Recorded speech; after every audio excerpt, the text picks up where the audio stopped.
Okay, so I'm here today from the University of Surrey to talk to you really about a gigantic project that is in progress. So what I'm going to be talking to you about is the sort of approaches that we're taking and where we've got to with the work. So I'm not going to present to you with the answers to the sustainability issues of the Humber region today.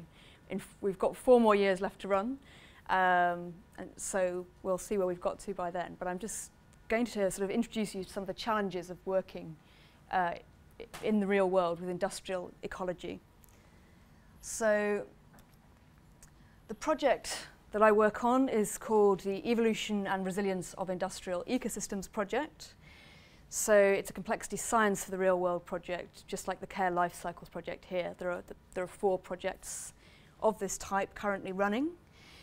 And the idea is that we develop complexity science models of industrial ecosystems and analytical and computational tools for investigating those models. I'll go into what an industrial ecosystem is shortly. And that we develop a framework for generating and testing policy and governance strategies for these kinds of ecosystems, and that we actually apply the tools in real world situations in a participatory process with industrial stakeholders and local governments in order to look at real world problems. So it's a big interdisciplinary project, working between sociology, computing, maths, Centre for Environmental Strategy, and all sorts of odd people like political scientists, sort of evolutionary biologists like me, and just different sorts of people together. There are 20 of us now. We've just had 6 new PhD students arrive, so it's a big project. Okay, so what's an industrial ecosystem? Well, very simply, I mean, it's really the same as a biological ecosystem. You have a system of entities connected to each other by metabolic and energetic flows. So you've got different industries connected together. You can consider them as an ecosystem, the industries and their interaction with their context. But in addition to the material and energetic flows of their supply chains and their waste chains, you've also got the social connections between those different industries, you've got other kinds of economic connections, and you've got the regulatory forces that are acting on those ecosystems or on different components of those ecosystems. But the idea is really that we're taking a sort of ecosystemic approach to that kind of system. I mean, this is quite an old idea. It really comes from the 70s, and a lot of what people have done with it previously has been quite metaphorical. Ecosystems are great, they're efficient, they cycle resources, they're sustainable in some ill-defined sense, and that's what we want for our industrial ecosystems. So we're trying to obviously go further than this and actually apply some tools from ecology and from complexity science generally to look at these big systems. One of the particular things that we've looked at, or that was our initial focus, is industrial symbiosis. And this is basically, it's usually pairwise interactions between companies in which the waste product from one company becomes the resource input for another. And that's very common. That can be either materials, or you can have sort of sharing of energy. So waste heat can go to feed a chemical process at a plant or something like this. But it also now, it encompasses the use of, people talk about the shared use of assets, of logistics, experience. So really kind of any kind of beneficial connection that you might make between 2 or more companies. Okay, so just to give you a bit more of a kind of solid example of, this is really the paradigm industrial ecosystem. This is Kalundborg eco-industrial area in Denmark. And this has been going since the 1960s, and everyone brings this out at talks. But originally, this was just a sort of development that was based on necessity.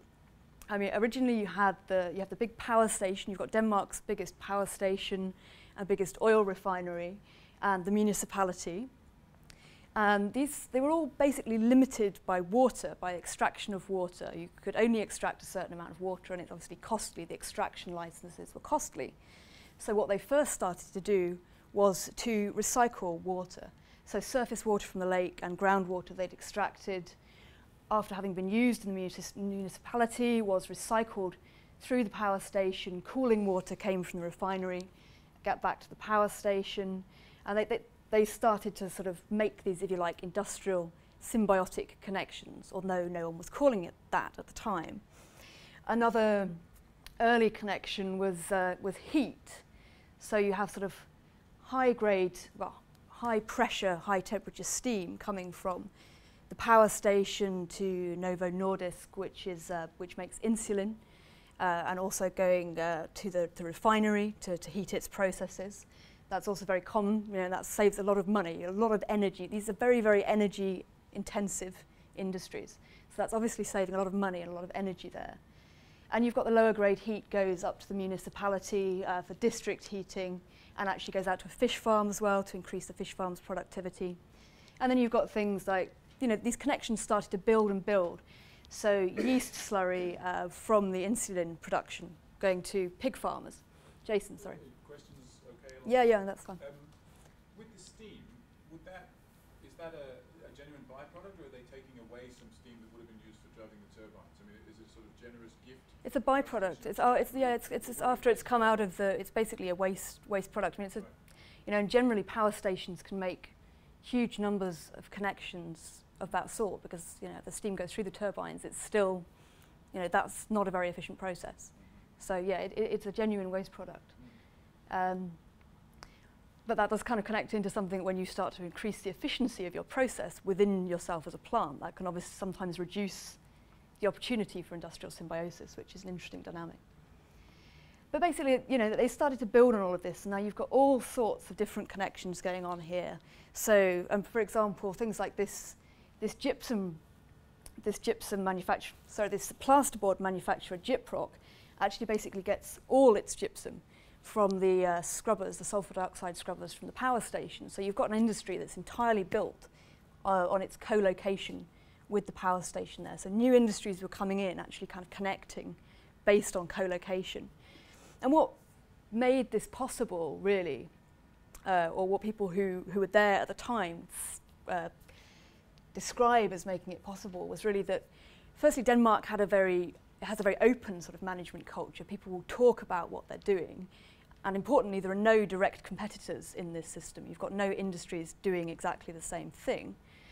But also, you know, it's a small place, and people basically, I mean, it's as simple as they went to the same Rotary club together, all the managers, you know, so they knew each other.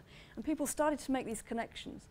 All of the connections were based initially on economic drivers. It saved them money, you know, and they started to sort of realize that it was environmentally friendly too, if you like, and all of these have really got kind of co-benefits, economic and environmental. But this never happens in industry if it doesn't have an economic benefit.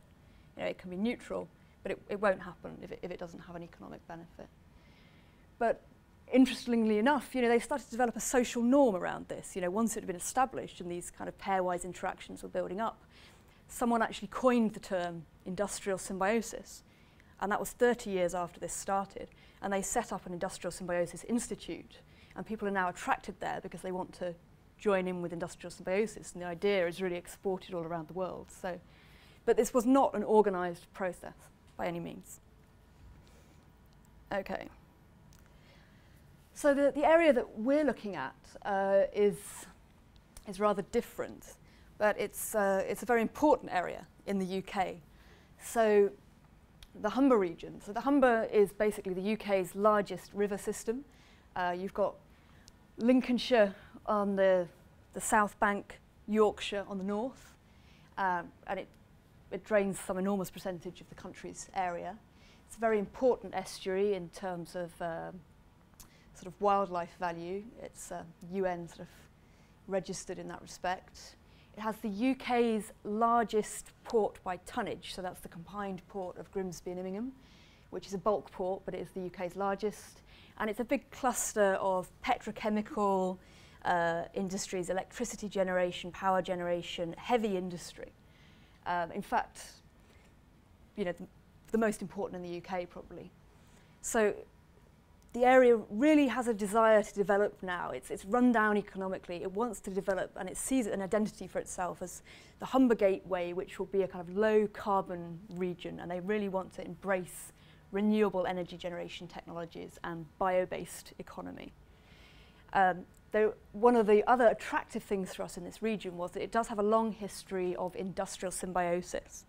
So the National Industrial Symbiosis Programme, the UK's, which is run by the UK government, it's basically a brokerage, a free service to industries in which you have regional representatives who are chemical engineers, and they make it their business to either invite people to workshops, find out what waste products people are producing, or what needs people have, what needs for inputs or what needs for expertise, and to connect people together. So basically they're this kind of, they make these connections, they're a brokerage service. So that's started in this region, and it's been the UK's most successful region in terms of industrial symbiosis, in terms of amount of CO2 saved, amount of material diverted to landfill. Although the funding's all been removed by the government within the last few weeks, which is great. But maybe I'll talk about that off camera. But something that's really important about this region for us is that it's a really significant region for UK infrastructure. So 17% of the UK's electricity is generated in the Yorkshire and Humber region, 23% of the CO2 is produced. So if you can make an intervention here, you know, if we could somehow use our complexity science tools to make an intervention here, that would be really worth doing. Okay, so in some sense it's kind of a complex system, it's complicated, it's certainly complicated, but you know, is this something for complexity? Okay, so we went up there, you know, very enthusiastic complexity scientists, you know, to talk to people.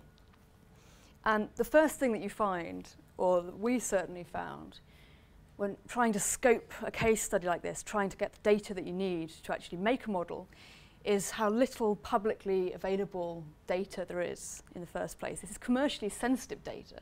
So if you wanted everyone's supply chains and all their waste outputs, you know, if you had chemical companies' waste outputs, you could reconstruct their products, which may be, you know, they may be sort of secret recipes and what have you. People don't want to give you this information, that they're not going to give it to you, and you can't just go and get it.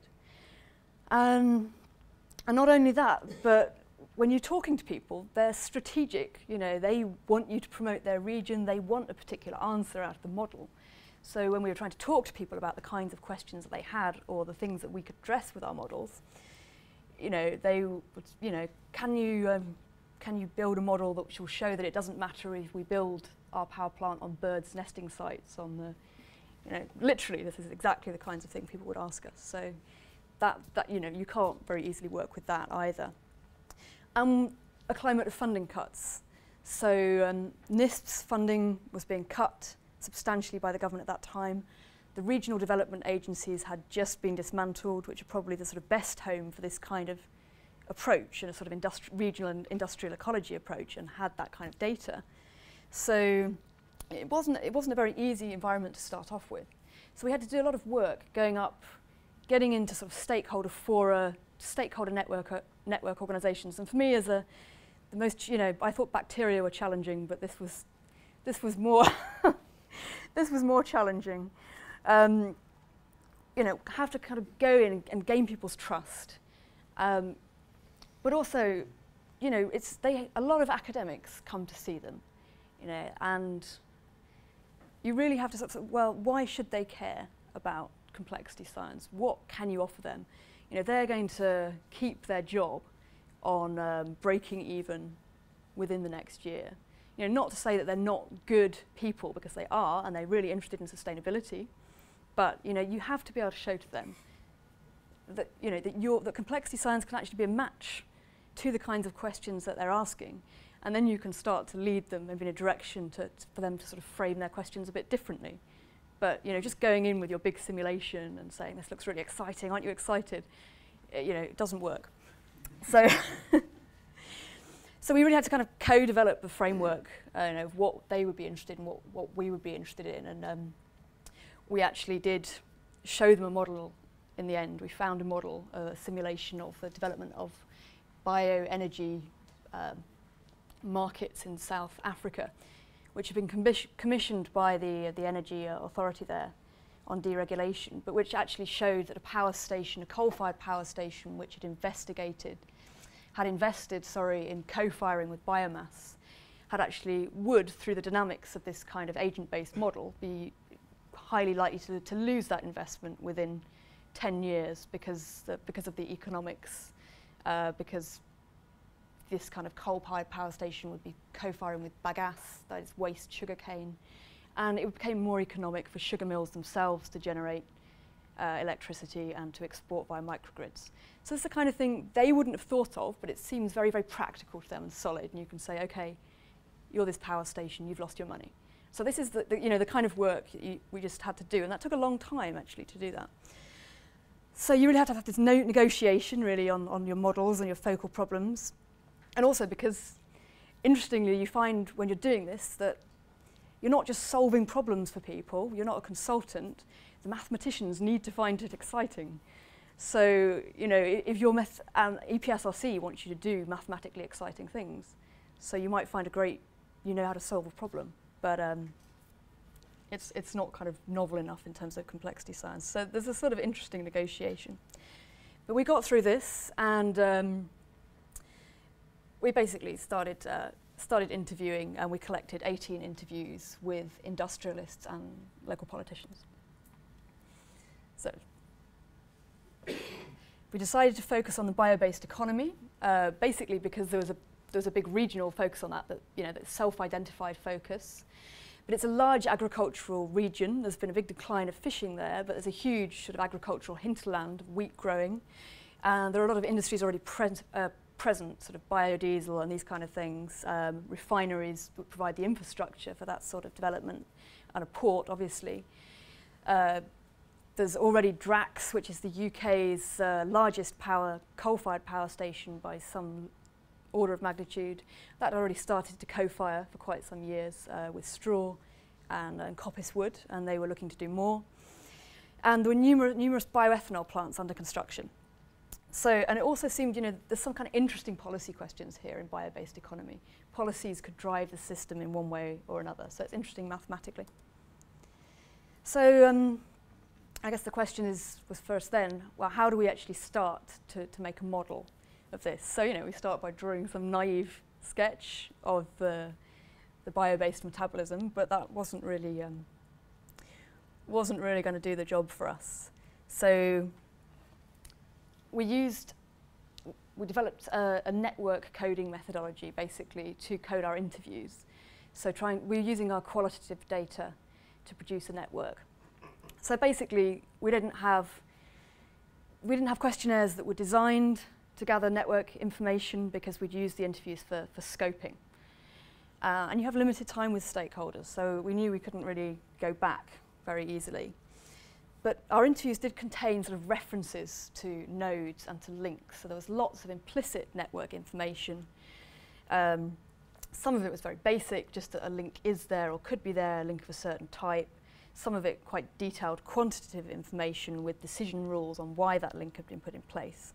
So we went through, I don't know any of you have ever done data coding, text coding, but we used MaxQDA, coded at about 3,000 sections of text which referred to nodes or links in our interviews. Okay, so you can, as we started to pull out, so this is an example of the different node types in the metabolic network that we pulled out. We did 3 types of coding: metabolic, social, and regulatory. And so 45 sort of basic nodes in the metabolic network here, which are all sorts of things from biodiesel producers, agriculture, steelworks, cement, the port, all sorts of different things. Could have had far more. And then we started to pull out the basic network information. So what you've got here are all the links that anyone mentioned to us in whatever context. The kind of, I don't know how clear you can see it, but the sort of forest green links are flows of virgin biomass. The bright green are bio-based products, bio-based only, and the olive is sort of bio-based waste products. And then you've got the black is inorganic inputs or virgin materials. The pink is inorganic products, and the orange is inorganic waste. And then you've got heat is red, and electricity is blue, and brown is mixed waste. So you can already start to, you can see there's a lot of focus around the bio-based economy in the network that we've got here, but that's not surprising. You know, this is sampling bias, basically. You know, we've got huge numbers of connection for this guy because he was really keen to talk to us. So we've obviously we've got an incomplete and biased network here, which we have to do something about. Okay, and just to say, these are consolidated by sector, so this actually contains 2 companies. You know, some of them they contain numerous companies. That's not the representation with single companies. Yep. Okay, and we can sort of see some of the things that we know are going on in the system here. In the present, we've already got quite a lot of kind of bio-based economy going on. The majority of the fuel production is biodiesel production from waste oil, and in fact, there's a real speciality in producing it from skips of sausage rolls and crisps and mayonnaise and this kind of thing. And that's the purified oil goes to animal feed. There's a significant, most of it actually goes to animal feed, and it goes off into biodiesel. And we've got a lot of biological heavy intermediate compound people, as we call them. So there's sort of specialization, people who make high-value biochemicals, additives for paint or polymers, textiles, this kind of thing. Yeah, and we've already got a bit of biomass burning going on there as well. And if we add the links that are coming online in the next couple of years, we start to see the offshore wind coming online. That will be coming up there. We start to see a lot, and the bioethanol producers coming online. There's a huge amount of bioethanol production coming online. You know, we can just follow this through, and this makes sense to us. We can see the story we're looking at. Okay, but as I said, it's nice to look at, and it does tell us something, but it's obviously a biased network, which we need to improve. So this is what we're currently in the process of doing. So obviously there's extra information that we can get from documentary sources, from the internet, and from what is publicly available. But not, as I said, you know, the full network is unobtainable. It's just not available. You can't get that information. But we don't need the full network. We want a good enough metabolic network that has the kind of structure that will give us the qualitative dynamics and flows that, you know, give us an indication of how this network might behave. I mean, that's the best that we can go for. So the way we've started to do this is sort of thinking about the ecological connection, really, starting to identify a kind of taxonomy of industrial types, a functional taxonomy of inputs and outputs. So, you know, they might be your primary producers or your generalist predators, and starting to plug in those motifs. You know, we know, you know, the relative abundance of the different types, so we're trying to sort of structure the network in that way.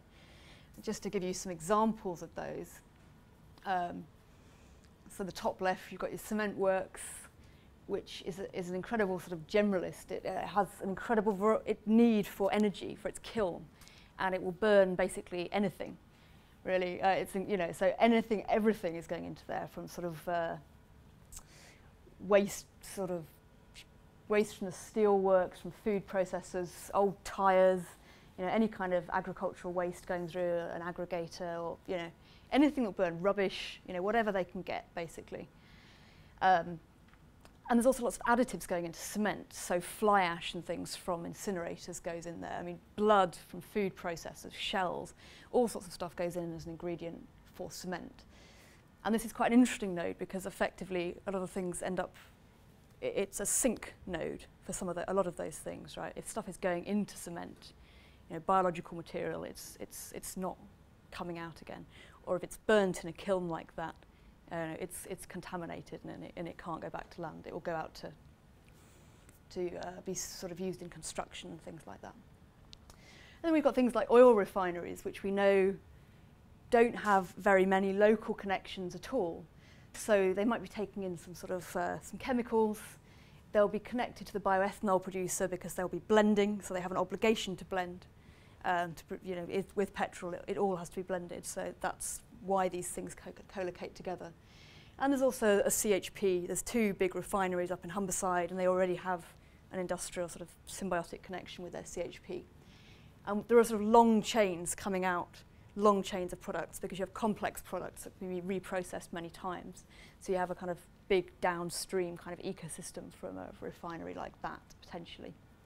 And then food processors, another really characteristic industry. And they've got huge numbers of connections, potential connections, with their waste products. Stuff going out to anaerobic digestion, stuff going to bioeffluent treatment, secondary food processing, or cement works, as I said already. High oil products are going out to biodiesel production. And in fact, oily food products are so valuable now that almost all of it is used in biodiesel production. Waste-sourced biodiesel is more valuable than virgin rapeseed sourced because of the sustainability story behind it. So you actually see that market is very well developed. And again, they're feeding things into the chemical companies that are producing biological products. So you've got lots and lots of connections with those biological types. So what we're doing with that is there's lots of obvious things that we're working on, sort of the network reconfiguration and what its dynamics look like. But one of the most interesting things, and I think one of the most important things that we can do with it, is to try and really strongly demonstrate that this is a policy ecosystem. It's not just a metabolic ecosystem. So the dynamics of the existence and the flows along these links, they really depend on the landscape of different policy instruments that are in play. So a policy instrument might be something like a tax, a financial instrument like the landfill tax. It might be carbon credits or renewable obligation certificates, or it might even be something like the National Industrial Symbiosis Programme, which is a social instrument where you offer people options. There are huge numbers of different policy instruments. Some of them act on different node types, some of them act on different link types, but they're all interacting together, and this never gets thought about in government at all. They're kind of put onto this network, and often different departments are producing the different instruments, and they potentially interact not just with each other on this network structure. No one even knows just one policy instrument, how it ultimately percolates through a network like that. And of course we've also got we've got all these sort of interesting price dynamics developed with the connection between virgin vegetable oils, waste oils, and crude. That's a lot around substitutability. I haven't got time to go into that. And of course the exogenous shocks and stresses, fuel prices, wheat prices, this kind of thing. Okay, just to show you, this is a very small subset of policy instruments. There are a lot of different policy instruments. So we're focusing down at the moment at pulling out some of the key policy instruments that cause barriers here to look at some of these dynamics. It can be very stupid. I mean, some of these are discontinued links, and just to show you a kind of policy instrument dynamic, this is one of the chemical companies which works with, takes in basically corn oil, and it was producing a waste oil that was a product. It was classified as a product that it would send to another industry in the area to be burnt as a fuel. There's nothing else to be done with it. But then the regulation changed so that product, that exactly the same chemical substance, was now classified as waste. And this is the sort of thing that happens all the time in this system. This guy over here doesn't have a waste processing license. He can't afford a waste processing license as a small company, so that connection is discontinued. And now this goes to a cement works. It's shipped overseas to a cement works. So, all of this is the kind of effect that happens from these kind of policy changes. And you could try and fight to get your product reclassified, but it's just interesting the kind of indirect effects that happen. Yeah, lots of stories like that. And just to put it into context, Okay, so that's the metabolic network and the sort of policy ecosystem there. And over the next 4 years, what we really want to think about, I mean, I'm not talking about building a mega model, but a kind of a set of models, but it is the fact that we've got this industrial network, this metabolic network of interacting companies, but there's also a social network in there as well, and it's really important. And it becomes obvious when you think about things like Kalundborg that people started to make connections with each other because they were in the same Rotary Club.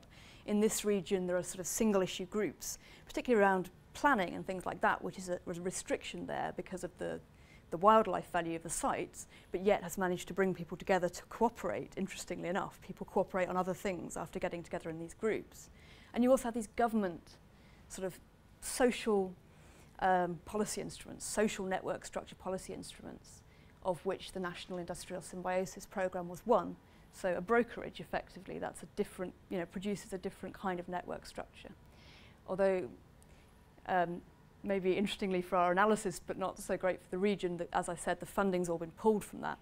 And now you won't have regional representatives, but it'll all be done via a website centrally hosted in Birmingham, and you have to pay for it. So it'd be interesting to see how that works. But within that context, we've got the dynamics of this evolving network.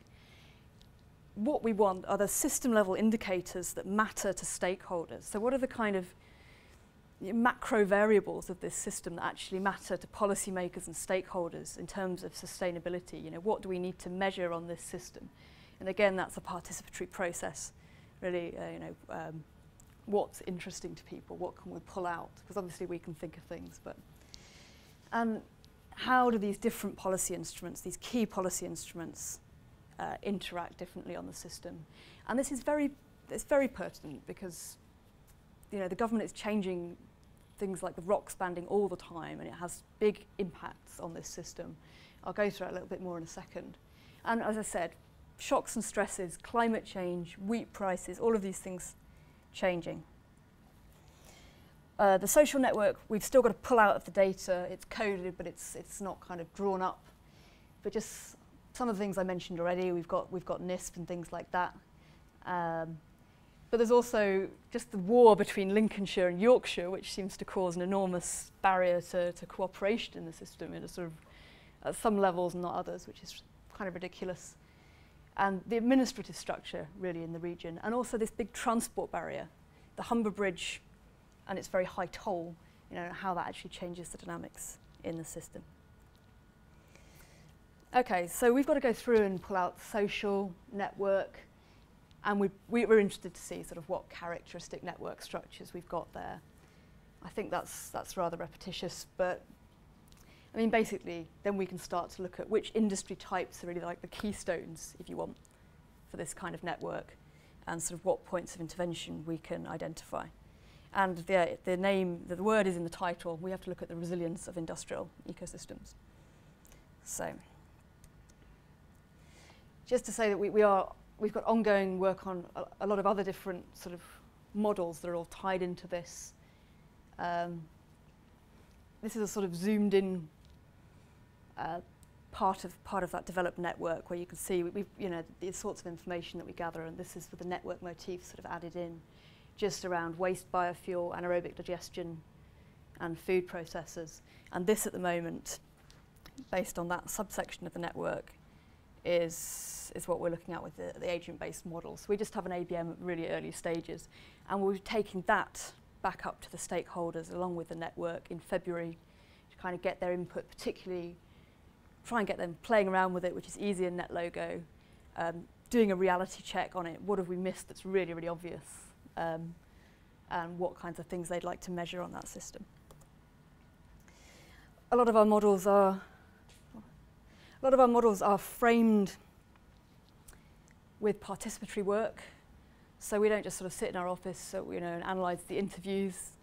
So I said we're going back up in February. We've already done one round of participatory modelling work, which was quite general. It was producing it was fuzzy cognitive mapping. I don't know if any of you are familiar with that. It doesn't give you a quantitative model whatsoever, but basically we ran a workshop on the developing bio-based economy in Humberside, and we had sorts of industrialists and local policymakers and network organisations, and they got together to basically collaboratively construct a systems model of their region, its components, its drivers, what they thought was actually making things happen around bio-based economy in their region. It's a simple process, but it's a lot of discussion. You need a good facilitator. They generate all the factors that they think are interesting or important. You group those factors, so that you've actually got a sort of something that you can deal with, things that, and you try to define them. So we had 17 factors that they came up with, key factors. And then what takes the real time is coming up with the connections between the factors. So A influences B. Firstly, you just start with positive or negative. But the amount of argument over whether something was even positive or negative was unbelievable. You'd think it might be easy, but it's certainly not. And this is where all sorts of group and social dynamics come into play when you're doing something like this. So you really need to repeat it multiple times, because a powerful voice in the room can make a big difference to the result you get.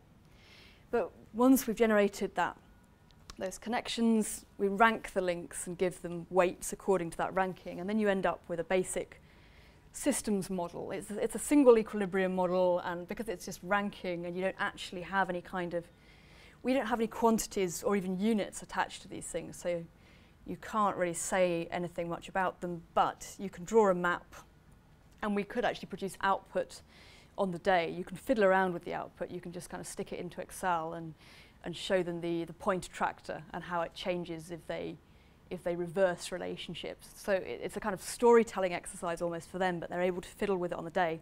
They're just able to change it, and that's really, really powerful. And so probably the most important thing about that was getting them on board with the idea of doing systems modelling and thinking, yeah, that's how that works. And we had really, really positive feedback about that. And they've drawn us this map. And we've had lots of feedback since. We've gone and taken this to other groups and had a sort of check over, but this is the first day.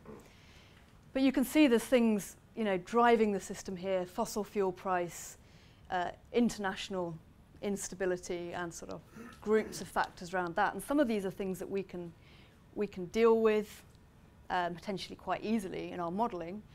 But some of them, community acceptance, ecological sustainability, these are things that it's going to be very difficult for us to come up with proxies for. So we're just using this as a framework really to guide what we think is important for people in what we do. Okay, finally, you probably gathered I could talk about this for sort of 6 hours non-stop, but I won't.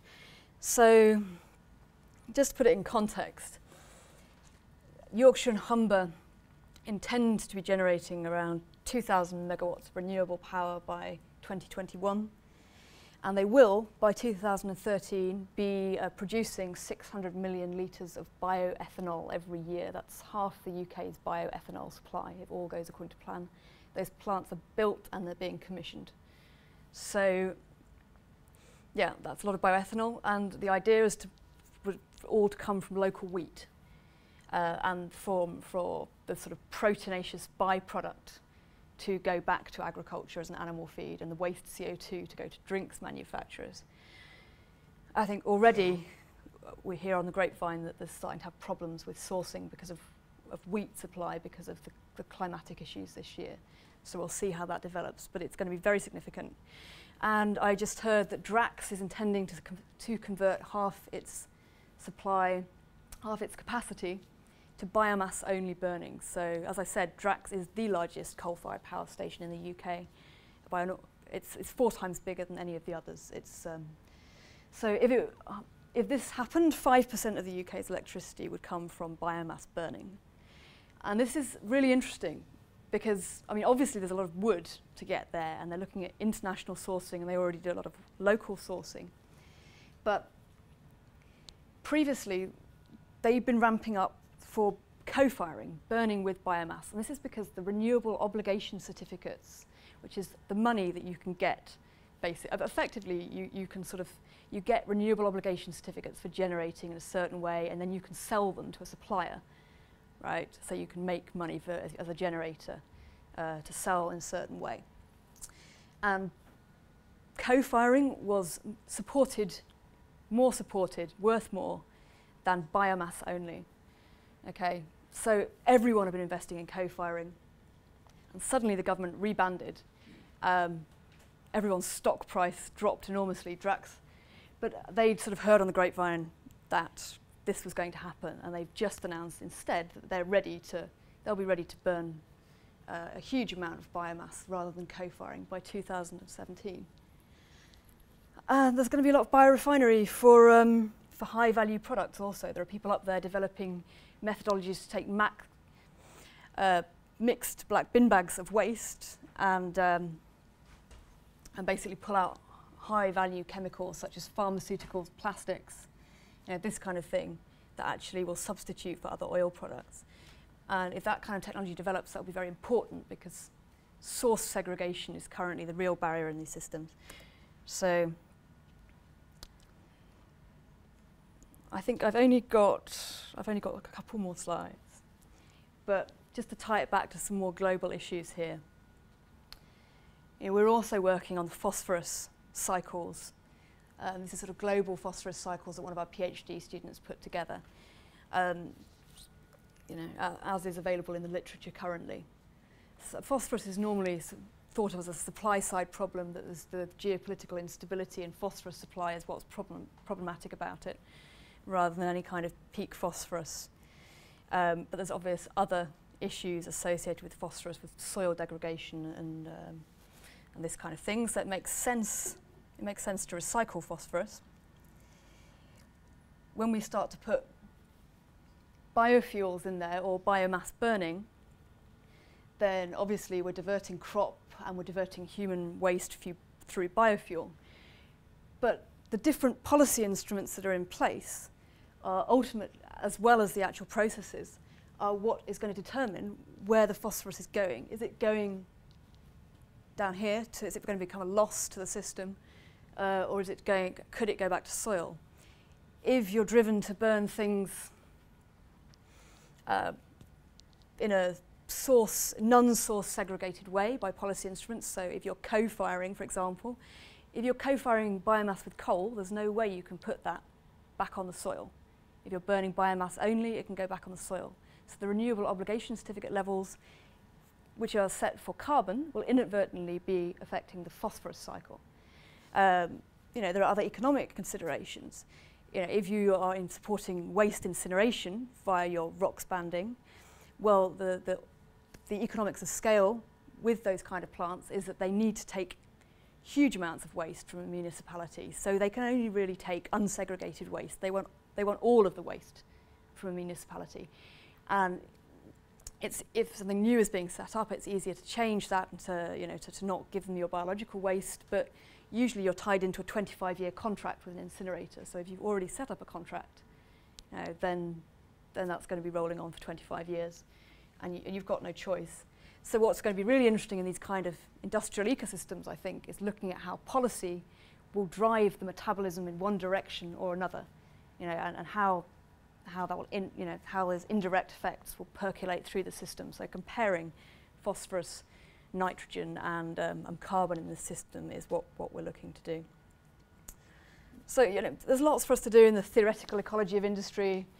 There's lots that we can think about in terms of evolution, learning and innovation in these systems, and lots of we've got all these new students who are going to be doing different projects.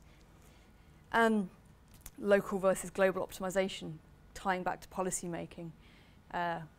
Industrial symbiosis is a local optimizing process. How do you make policy instruments, or can you, in a market economy, design policy instruments that would actually give you global optimization for these things? I think some interesting questions.